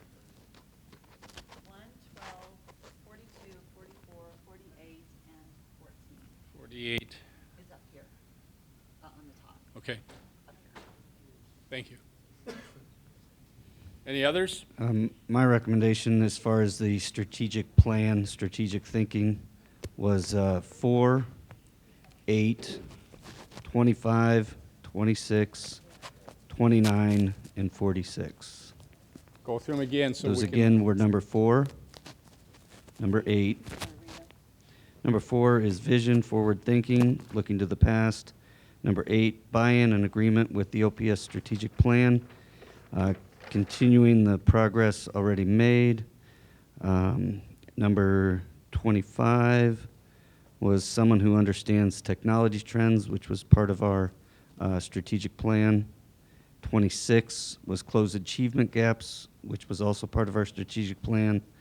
29, strategic thinker, which goes along with that. And then 46, maximizer in building upon success of strategic plan. I think those are all You agree a with part of those? it. I'm not sure I agree with 25 and 26, but what does everybody else think? I don't, because I think when you think of strategic plan, how big it is, when you add 25 and 26 in there, they kind of get swept up as pulling them out separately. Still keeps the strategic plan, but under, it really points to those separately outside the strategic plan. The technology trends as well as closing the achievement gap. Well, one thing that I would say that our strategic plan, it is a very broad, very all-inclusive type thing. And I think that, that strategic plan, all of it needs to be included. And we've already got the technology trends, which we are addressing with that first bond issue. And also, as we go forward, keeping up with that, we've got technology department, and the achievement gap has always been a huge part of the strategic plan. I guess the only thing I'm going to offer is on the technology piece, I wasn't necessarily looking at it as part of the strategic plan. I just think separately, we need someone that's going to keep us current on technology trends, regardless of the strategic plan. And looking at where we came from lack of technology to where we are now, and someone that's going to stay on the cutting edge of technology and moving us forward, because at some point that strategic plan will be implemented, and we still need someone that's going to be focused on the technology. As it moves forward, it changes so much. So I just would hate to put that in with strategic plan because of the rapid rate of change in technology. And no, we're not going to lose anything that's up here. So let's say again the ones that you came up with and then the disagreements here. The ones were 4, 8, 25, 26, And there was disagreement 29, with that, yes, right? I'll get to 25, that. 26. 29 and 46. Was there a And the disagreement on two 29 and disagreements, 46? and the two disagreements were 25 and 26. 29, 46. Yep. Okay. Others? So I guess, I mean, I could go with 26 being in the strategic plan piece.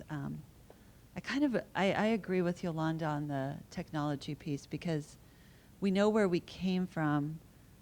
We didn't necessarily come from leadership that had technology driven focus. That's the only reason I'm thinking that one should be separate. And we So you agree that 26 should go in there? Or stay separate?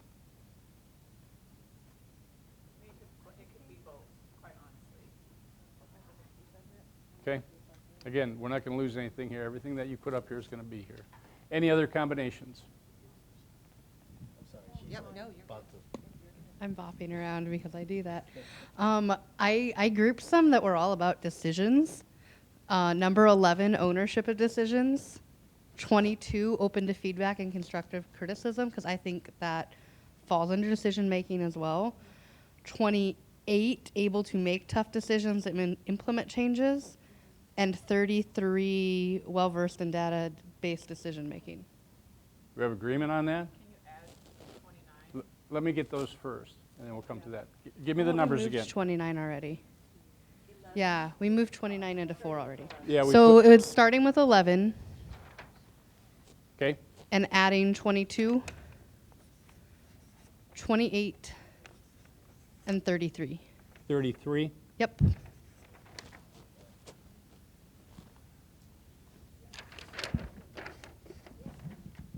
So 29 was mine, and I actually like it better with decision-making rather than the strategic plan.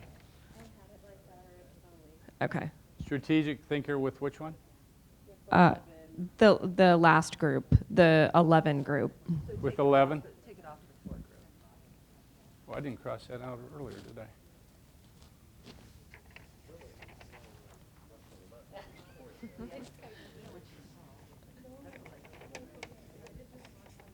Any others? Hold on. You have number 11, 22, and 33. Is it okay if we add 38 to that? 38, sense humility sense and of be humil- humble? Yeah. And You agree? 28, you said, Luann? Well, let's see if we got agreement here. 38 to that, or no? Yes, no? I think that would combine well with 40. 40, honest, willing to talk about problems. And 6. I mean, I think Integrity, sense of humility, and what was Yeah. the other one? Honesty, willing to talk about problems. You agree? So, Mr. Snow, which one? 40? So 6, 40, and 38. Any others? Grab the mic.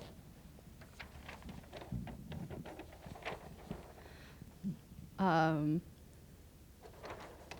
31, clearly define roles of superintendent and board members.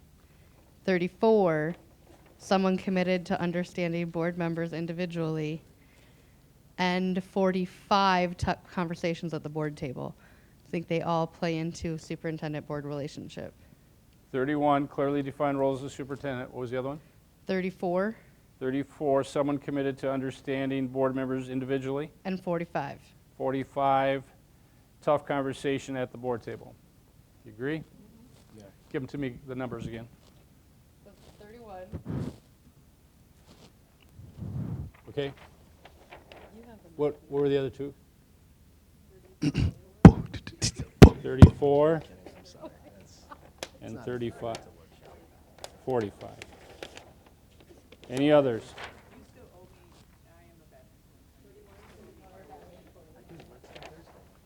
Others? Oh, I'm sorry.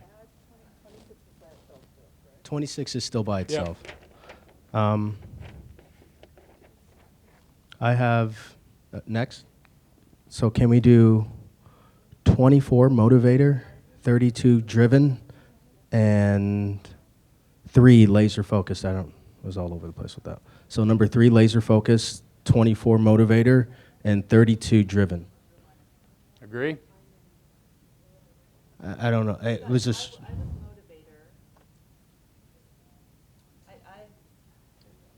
I saw motivator more in a motivator of people and processes rather than being. So you want to I saw separate? driven as being more self That's fine. objective. Okay. So I saw 27 and 32 being, and what was the other one you had? And laser focus. So I think maybe 3, 27 and 32? 27, and 32. What does everybody think about that? Agree? 3, 27, shows up every day to improve themselves, 32 driven. Any others? Okay, next.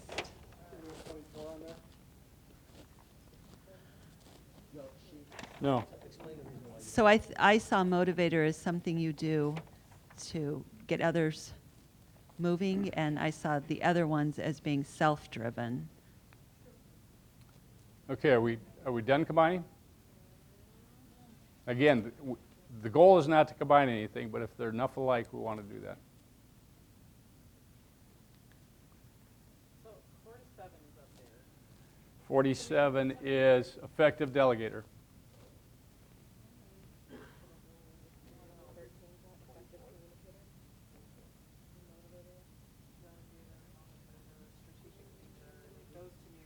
I know. But I saw. But we've had some disagreement from some that put it up there as they're different. We could put driven 34. 3, we put 3, 27, and 32 with 47? So add 47 to this one. To that. Add 47. Add effective delegator to that one? Well, but is 3, 27, and 32, those are all things that you're working to yourself to become better at? And if you're an effective delegate, everybody should be an effective delegator, right? But if, Does effective delegator go with decisions? maybe it goes with decision-making. Maybe Katie's, Which is which one? 11. 11. So we put 47 with 11? Yeah. That makes more sense. Okay, are we good? All right. I'm going to capture what you've combined here to try and get to, but here's what you're going to do. And if you want to pick up those 5 Post-it notes that you received and bring them up here. I'm sorry, you have to say that all over. I forgot to get that on my phone.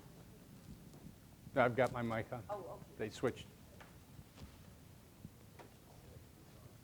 If you bring your Post-it notes up here, I'm going to go through and make sure we got it accurately. But here's your next step of the process. As I go through and talk about these, I want you to pick out the 5 that you think are most important. And you're going to put 1 number per Post-it note. So if you all come up here, let me re-explain the instructions.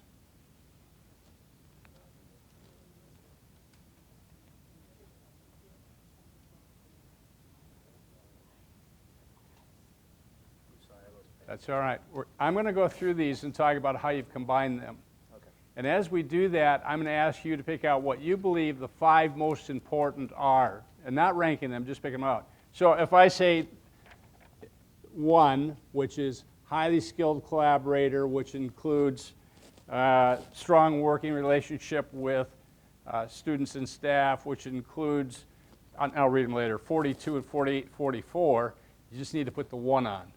You don't need to list all the numbers. Does 44 go with, who does it go? That one. And 14 goes with 2? Yeah. Well, let me check 14. 14. Yes. So 1 would be 12, 42, 48, 44, and 14. 2 and 14. stakeholders. Yep. So 2 and 14 would be someone who will promote equity with our students, strong working relationship with students and staff. 3 is laser focused, which includes shows up ready to work every day, and it includes driven. 4, vision, forward thinking, looks to the past, also includes buy-in to the agreement with the strategic plan, and it includes maximizer in building on success of strategic plan. 6, that was the character issues. Integrity, 38. Sense of humility and be humble, and 40, which is honest, willing to talk about problems. And we have 10, expert leader in field of education, includes 17, which is works with Omaha community to maximize student success, includes 43, which is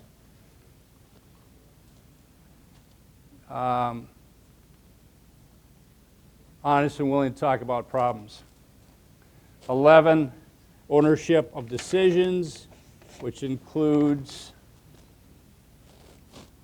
open to feedback and constructive criticism, ability to make tough decisions and implement needed changes.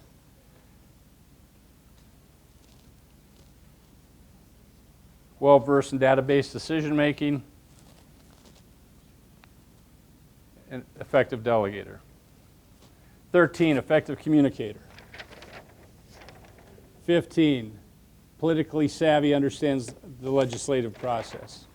18, approachable. 19 is the experience with background of large budgets and the financial issues. 23, understands the school to prison pipeline. 24, motivator.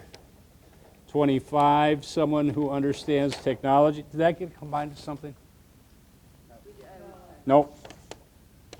26, close the achievement gap. 30, knowledge and understanding of art, special ed, and gifted.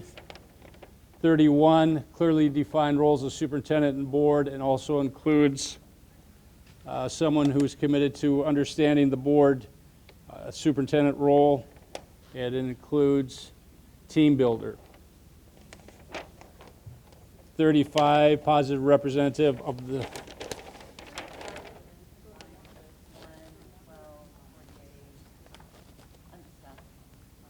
What do you think? Positive representative district. Leave it separate. 36, highly influential leader, bonds, etc. 37, someone who understands what success is. 41, support equity and diversity policy and enforce it. 44, someone who works with all bargaining units. Oh yeah, 44 was in that other one, you're correct. I remember that. That's it. So of those circled ones, pick out the 5 you think are most important, put one number in the center of your Post-it note, don't do anything else. Don't worry about ranking them. One number, you mean like circle one? Just, or what, The circled number. You don't have to list all the numbers. No, don't post those up there. We got more steps.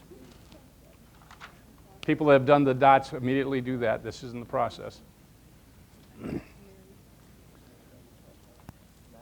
I was okay combining, Mr. Jacobson, I was okay combining 35.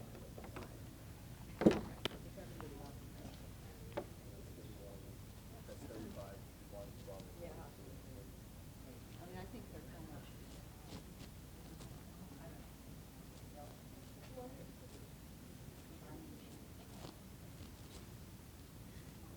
You agree? Everybody agree?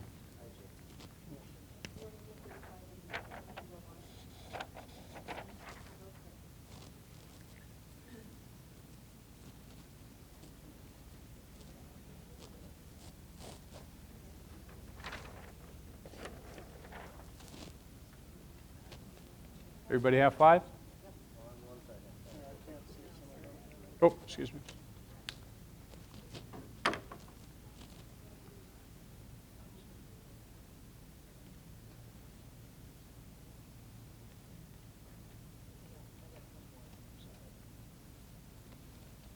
I'll sell you a 6 Post-it note. I don't make enough here. He said he'll sell me a 6 Post-it note, and I said I don't make enough here. I tried to pay for the 6 Post-it notes.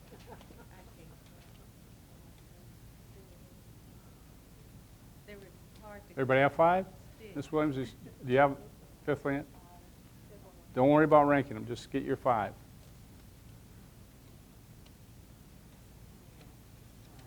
Ben, do you have 5? All right. Of the 5 you have, the one that you think is most important, put a 1 in the upper right-hand corner. Don't do anything else.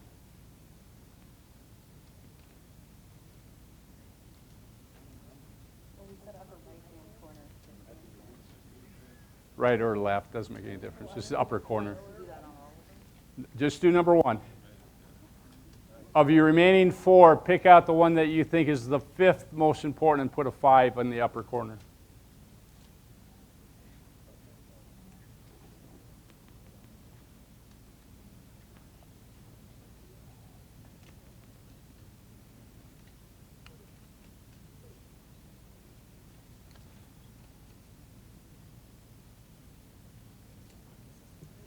Of the remaining 3, pick the 2nd most important, put a 2 in the upper corner.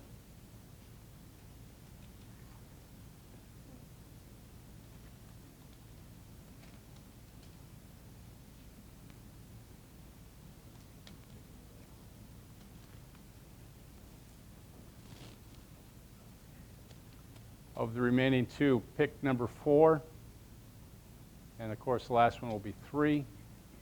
And put them in order 1, 2, 3, 4, 5.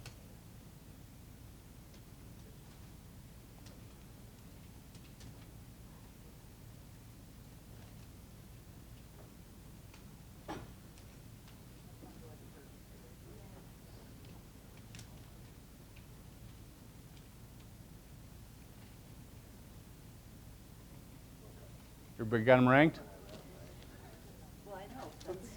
Everybody have them?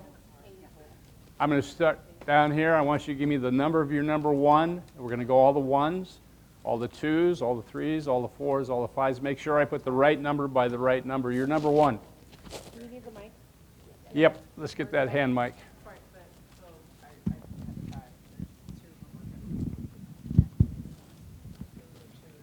Your number 1. My number 1 was 7. So I couldn't, both 7 and 26 for me are the same, and so to me, 7 and 26 are my first, the You only two get most one. important things, so. Which one is the most important?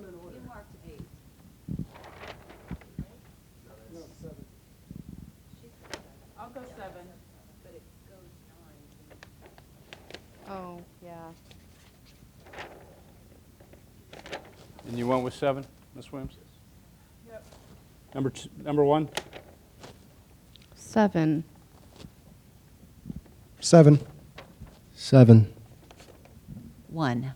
Just a minute. 4. I had 7 second, if that counts. 37, number 1. 37? Go ahead. 7.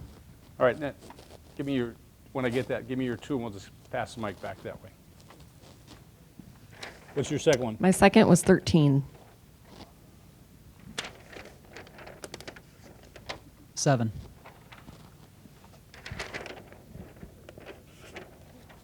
Number 1. Number 6. Number 26.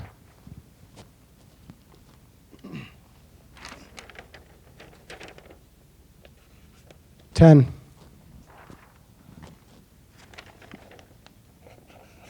10. And we're going to go together. We both have 26 Yep. as So- number 2. So 2, 2 is here. so 26 is our 26. number, is both of our number 2. All right. Oh my gosh. Number 3? Our number 3, both me and Yolanda, is number 1.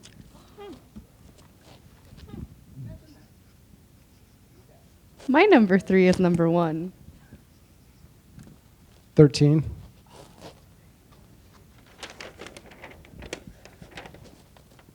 $41.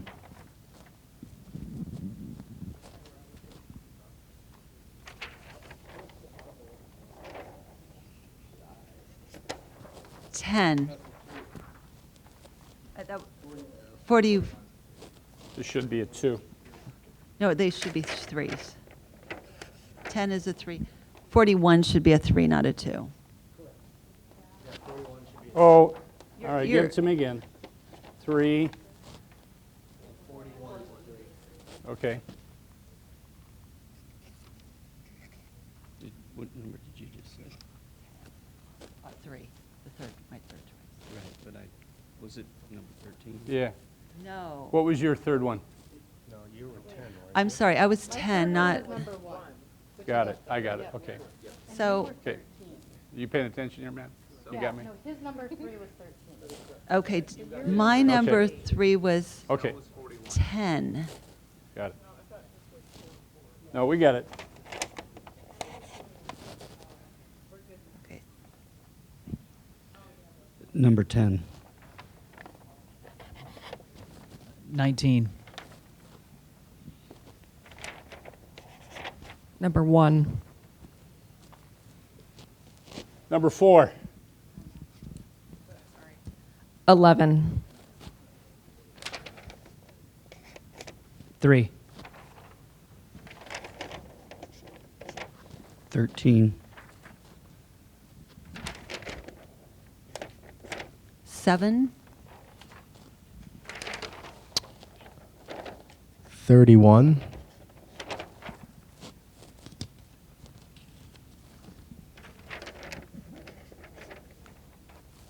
2.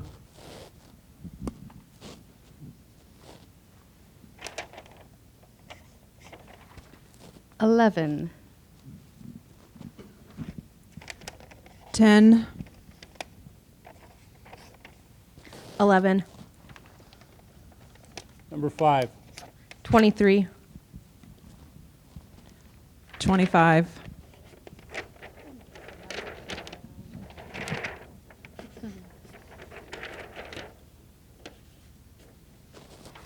15. 25. Thank you for catching that.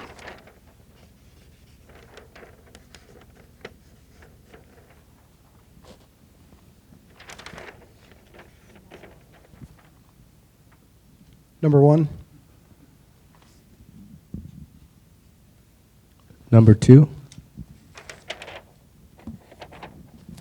15.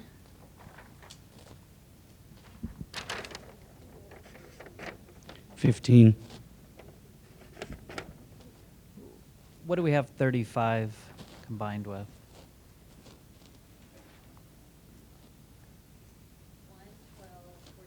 Number 1. Okay. Number 1. Number 4.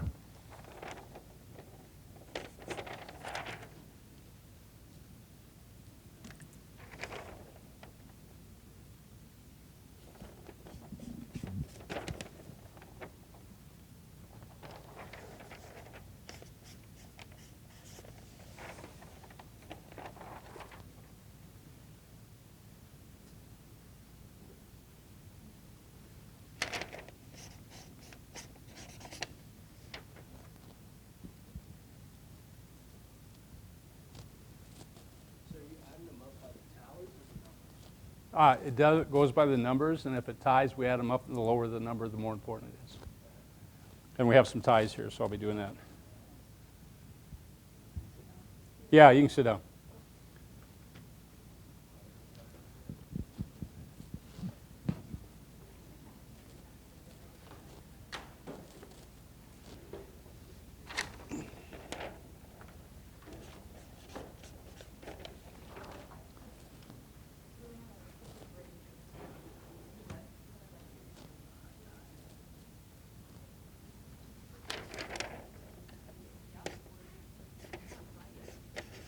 So your top 5. Number 1 is the urban experience, high poverty, ELL, and everything that goes with that, with the urban district. Your second one is that skilled collaborator and all the issues that you put with that. Number 3 is the educational expert and leader in the field, and that included 43. The team builder, team player. Your number 4, that was 3.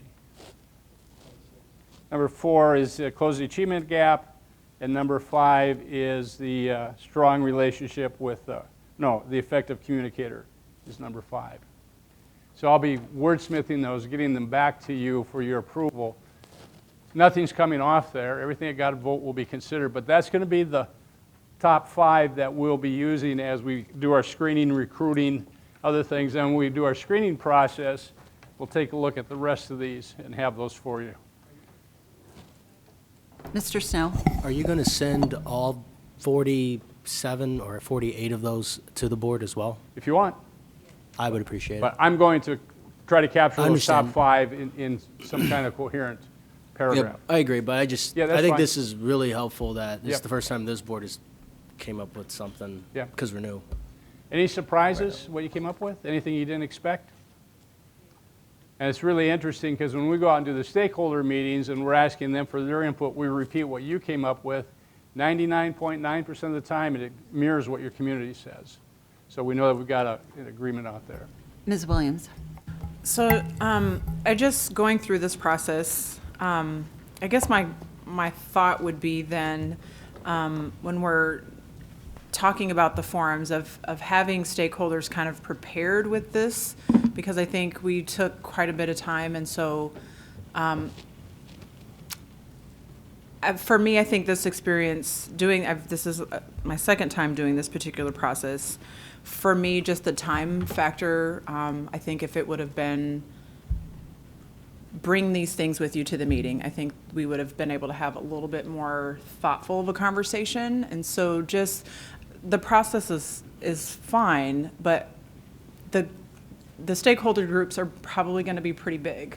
And so I don't know, how do you do this process digitally, if that's possible, or at least just saying when we're having those forums, it's up to all of us to say, these are some things, bring the qualities of the superintendent that you would like to see, kind of bring that so they're kind of prepared to go through this, because I think the more meaningful conversation is in looking at that together and talking through it, as opposed to maybe just kind of going around. And I've not been a part of the community forum process, so I don't know what that looks like, but just knowing that our community they rely on technology a lot. How do we incorporate that so that we're spending more time on not necessarily the feedback, but the thought around what that community stakeholder group wants. And so I think that was really just the process of how do we make it a little bit more timelier for our community groups would be helpful. Just a couple of comments. First of all, this process is a research-based process. I mean, it's been proven time and time again to bring a group of differing opinions together for consensus. That's why we do this. We will prepare a press release to give to Matt. We don't issue press releases, but once we have it finalized, so that's available to your community. When we're out visiting with your communities, we're doing an opinion poll. We're asking them to give us their opinion to do that. We don't want to program that into one area of thinking. We want to hear from them, and we're going to share everything we hear from them with you, so you have an opportunity to see that. But thank you for the. So I how understand. long, typically in your process, how long does your community stakeholder group, how long does that normally happen? Is it 2 hours? Is it 3 hours? It's usually an hour. And what size group are you, what's the largest size stakeholder group that The you've most worked that with? I've ever done is about 250, 300 to do Okay. that. That's not, what we're going to do with your groups is break them down. That's what we're talking about, 6 community meetings. We're not going to meet with all the teachers at one time. We're going to try and do subgroups of that. But what happens when you have 200 people, not everybody gets a chance to speak. Right. Typical, our groups are 40 to 60 people, and there's good interaction because as we're doing that, people are sharing their thoughts as to why they think that's important. And they're having a chance to share that with their neighbors. Okay, I'm hoping that I hope we have more than 300 people at each of these forums, or at these groups, because this is a huge undertaking. Right. And so I just want to be respectful of their time so that Right. everyone has that input as well. And so for me, just thinking this would have been something that I could have thought of probably a little bit more and said, okay, being very thoughtful. I think for me, it was kind of time pressured, like, okay, we have this X amount of time. I think we covered most of it, but I just have to share that with you Sure. because I don't want stakeholders to feel like they didn't get their say in this process as well.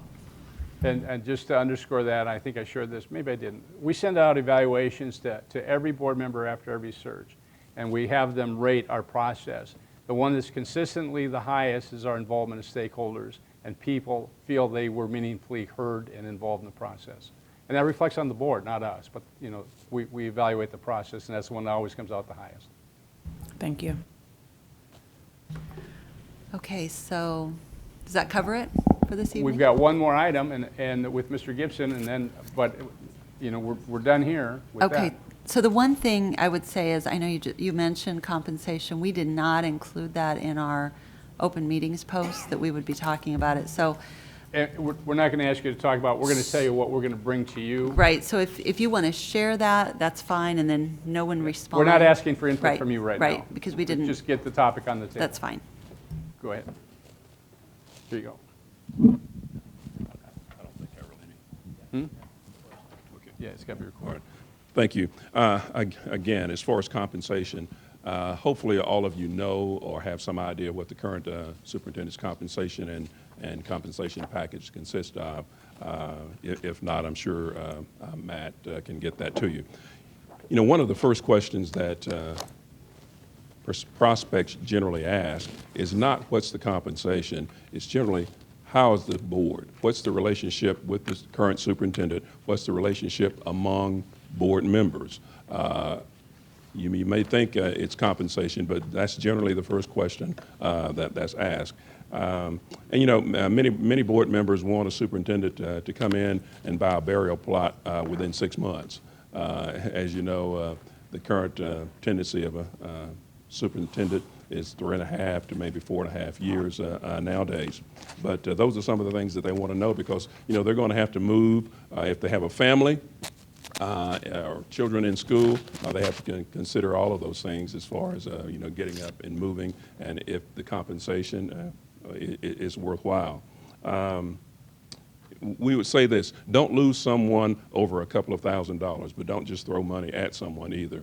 Hopefully you'll have, as I said, you will have a pretty good idea of where you need to go in order to bring someone in that you're looking for. We're currently compiling a list of comparable school districts and salaries of superintendents, so we don't have that tonight, and of course we wouldn't talk about that either. But again, transparency is very important, as I think as all of you have mentioned previously. So that everyone will know what's going on with the compensation. Again, we would suggest to you to start with a basic contract and take out all of the negotiated items and start from there. So that's kind of it in a nutshell. Start from a basic contract, take out any of the negotiated items that may have been negotiated in by the current superintendent, and start from there. Okay. Any questions on it? We can't really talk about it, but thank you. No, thank you very much. All right. So with that, That concludes our agenda. okay, the workshop is adjourned at 8:24 PM. Thank you very much. Thank you, everyone, for being here. Thank you. Thanks for your hard work tonight.